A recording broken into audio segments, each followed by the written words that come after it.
अस्सलामुअलैकुम रहमतुल्लाहि वबरकातुहू। Dear kids, सब कैसे हैं? आई होप कि सब ठीक होंगे। इंशाल्लाह आइए स्टार्ट करते हैं अपना लेसन नंबर 16। तस्मीया से स्टार्ट करेंगे। बिस्मिल्लाहिर्रहमानिर्रहीम। आज हम कॉफ और कैफ का मखरज पढ़ना सीखेंगे। तो फर्स्ट लेटर था अलिफ, बा, ता, सा, जीम, हा, खा, दाल, जाल, रा, जा, सीन, शीन, साद, दाद, ता, ज़ा, ऐन, रैन।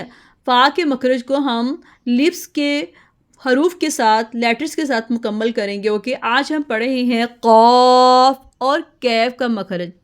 तो डियर किड्स, में आपको काफ और कैफ का जो फ़र्क है ना, वो आसान और दिलचस्प अंदाज में बताऊंगी। तो कॉफ को सबसे पहले सीखेंगे। काफ ज़बान की जड़, रूट ऑफ द टंग को मुंह के पिछले हिस्से से हमने सॉफ्ट प्लेट, जिसको ज़बान का कवा कहा जाता है, मुकाबल ऊपर तालु के साथ लगेगा, सॉफ्ट तालु के साथ। तो वहाँ पे ज़ोर लगाकर अदा किया जाता है, बारी आवाज़ में और गहरी आवाज़ में अदा करते हैं।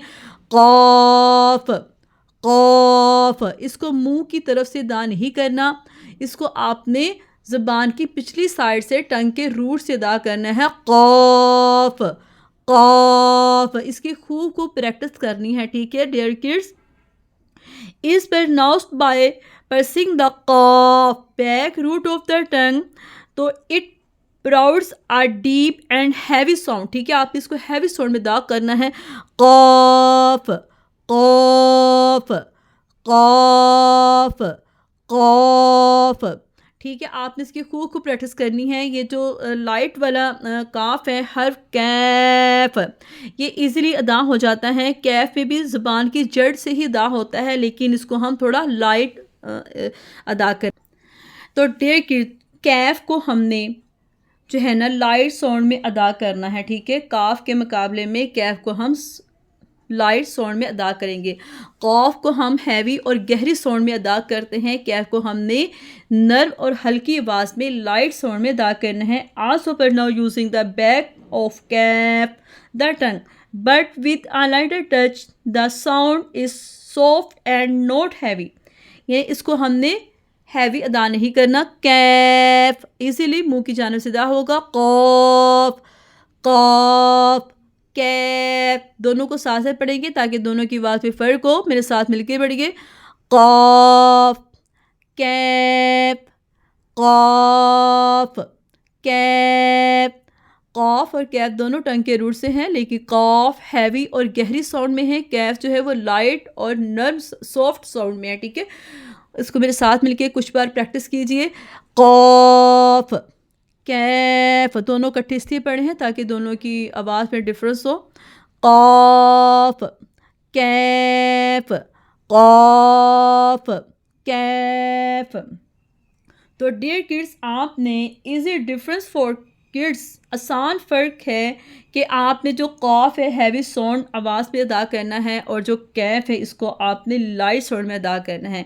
तो बच्चों, काफ और कैफ पढ़ते वक्त आपने सबसे ज़्यादा मसला इसकी ना गलत अदायगी से होता है।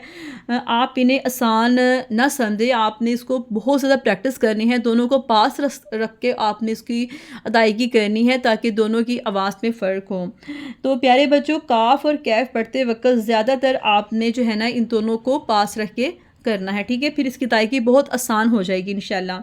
तो कॉफ और कैफ की तरह हल्का पढ़ना, ये बिल्कुल कॉमन मिस्टेक है। तो ऐसे ही जैसे आप मैं आपको मिसाल दिखाती हूँ सूरत इखलास में। तो डियर किड, ये देखिए, ये कॉफ, देखिए कि इसको हमने गहरी और हैवी साउंड में अदा करना है, और इसका मतलब है कह दो। जब हम इसको कुल पढ़ देते हैं, लाइट साउंड में अदा कर देते हैं, तो इसका मतलब हो जाता है तमाम सब। ठीक है, हमने इसको पढ़ना कुल हुवल्लाह, कुल हुवल्लाहु अहद, कुल, कुल, कुल, कुल, कुल, कुल, कुल, कुल, कुल, कुल, कुल, کل اس طرح سے پریکٹس کریں گے تاکہ دونوں کی آواز میں فرق ہو. دیکھیے کہ اس کا میننگ بہت چینج ہو جاتا ہے، اس لیے ہم نے ان کی خوب پریکٹس کرنی ہے. ٹھیک ہے پیارے، ہم حرکات کے ساتھ پریکٹس کریں گے. میں نے آپ کو 7 ہیوی لیٹرز بتائے تھے جو کہ ہیوی پڑھ جاتے ہیں، تو قاف بھی انہی میں شامل ہے. اس کو اوپر زبر ہو، زیر ہو، پیش ہو، ان کے فتحہ، کسرہ اور ضمہ ہو، ہم نے اس کو ہیوی ساؤنڈ میں ہی ادا کرنا ہے. میرے ساتھ مل کے پڑھیے. قاف زبر قا، قاف زیر ٹری. تھوڑا سا منہ کی جانب سے کریں گے تو بالکل غلط ہو جائے گا. ٹھیک ہے، آپ نے اس کو بیک آف دا ٹنگ سے ادا کرنا ہے. قاف پہ قو، قا کی کو، اس کو بالکل سافٹ اور لائٹ. کیف زبر کا، کیف زیر کی، کیف پیش کو، کا کی کو. میرے ساتھ ایک بار پھر مل کے پڑھیے. قاف زبر قا، زبر پڑھتے ہوئے کاف کے ساتھ منہ کو کھول کے پڑھے. قاف زبر قا، قاف زیر ٹری، قاف پہ قو، قا کی قو. کیف زبر کا، کیف زیر کی، کیف پیش کو، کا کی کو. تو ڈے کی اس قاف کو ادا کرتے وقت آپ نے کیف کی طرح ہلکا نہیں پڑھنا. جیسے میں نے آپ کو مثال دکھائی تھی، درست قاف کو باری اور گہرا پڑھا جاتا ہے. غلطی نمبر 2، آپ نے زبان پیچھے نہ لے جانا. اگر ہم زبان کو پیچھے نہیں لے کے جائیں گے، زبان کے پیچھے سے ادا نہیں کریں گے، تب بھی ہمارا مخرج صحیح سے ادا نہیں ہوگا. درست یہی ہوگا کہ زبان کی جڑ کو اچھی طرح سے پیچھے لے جائیں، پیچھے سے ادا کریں. آپ نے قاف، تو ڈے کڈز آپ نے قاف کو کیف کی طرح بالکل بھی نہیں پڑھنا. غلطی نمبر 3 یہ ہے کہ زور نہ دینا اور آواز کمزور ہو جاتی ہے. درست یہ ہے کہ اس کو تھوڑا زور دے کر گہری آواز پہ پڑھیں گے. ایسے ہی کیف کو پڑھتے ہوئے کیا ہم مسٹیکس کرتے ہیں کہ کیف کو قاف کی طرح باری پڑھ دینا. تو اسی طرح جیسے مثلاً میں نے آپ کو قل اور کل میں فرق بتایا تھا، تو اس طرح سے آپ نے اس کی پریکٹس کرنی ہے دونوں کو پاس رکھ کے. اب اس کو اگر ہم درست پڑھیں گے، اس کا درست طریقہ کیا ہے کہ کیف کو ہم نے نرم اور ہلکا ادا کرنا ہے. اوکے، تو اسی طرح سے غلطی نمبر 2 کیا ہوگی کہ زیادہ زور دینے سے آواز سخت ہو جاتی ہے. درست آواز یہ ہے، ساؤنڈ یہ ہے کہ بغیر زور کے آرام سے پڑھیں. غلطی، آواز کو گلے سے نکالنا، غلط جگہ سے آواز نکلتی ہے تو مخرج بھی غلط ہو جاتا ہے. درست یہی ہے کہ ہم کیف کو زبان کی جڑ سے ہلکی آواز میں نکالیں گے. ٹھیک ہے، کیف should be light and soft, not deep like قاف کی طرح. ٹھیک ہے، آپ نے قاف کی طرح بالکل نہیں پڑھنا. ایک ساتھ مل پڑھیے. قاف، کیف، دونوں ساتھ مل کے پڑھتے ہیں. قاف زبر قا، کیف زبر کا، قاف زیر ٹری، کیف زیر کی، قاف پہ قو، کیف پیش کو، قا کا، ٹری کی، قو کو. دیکھیے میرے دونوں آواز پہ کتنا فرق ہے. آپ اسی طرح سے پریکٹس کرنی ہے.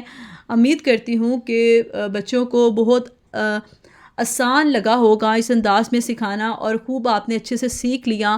ڈیئر کڈز، تو آپ نے ہمارے چینل پیغام قرآن اسلام کو لائک اور سبسکرائب کرنا ہے اور شیئر بھی کرنا ہے. شیئر کرنے سے اگر آپ کی وجہ سے قرآن پاک میں ہونے والی غلطیاں سیکھ لیتے ہیں مخرج میں، تو آپ کے لیے بھی صدقہ جاریہ ہوگا، ہمارے لیے بھی صدقہ جاریہ ہوگا. آخر میں آپ نے سبسکرائب کرنا ہے اور بیل کے بٹن کو دبانا ہے لازمی، تاکہ آپ کو ہر آنے والی ویڈیو کا نوٹیفیکیشن ملتا رہے. اللہ حافظ ڈیئر کڈز.